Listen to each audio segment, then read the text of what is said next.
বাংলা টাংলা কবি অপূর্ব দত্ত। অ্যানুয়ালের রেজাল্ট হাতে বাড়ি ফিরল ছেলে।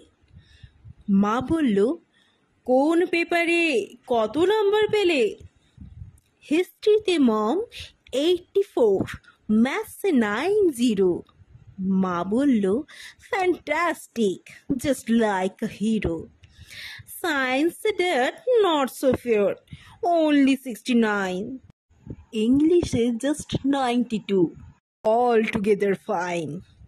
জিওগ্রাফির পেপারে তো 100 ডুবিয়ে দিল বেঙ্গলিটায়, ভেরি পোর গ্রেড। ছেলের মাথায় হাত রেখে মা ঠোঁট বেঁকিয়ে বলে, নেভার মাইন্ড, বেঙ্গলিটা না শিখলেও চলে। বাবা বলল, বেশ বলেছ বঙ্গমাতার কন্যে, বাংলা টাংলা আমার মতো অশিক্ষিতের জন্যে।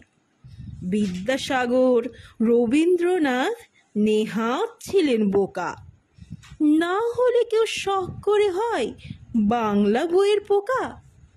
মা বলল, চুপ করো তো, ওর ফলটা কিসে? স্কুলে কেন বেঙ্গলিটা পড়ায় না ইংলিশে?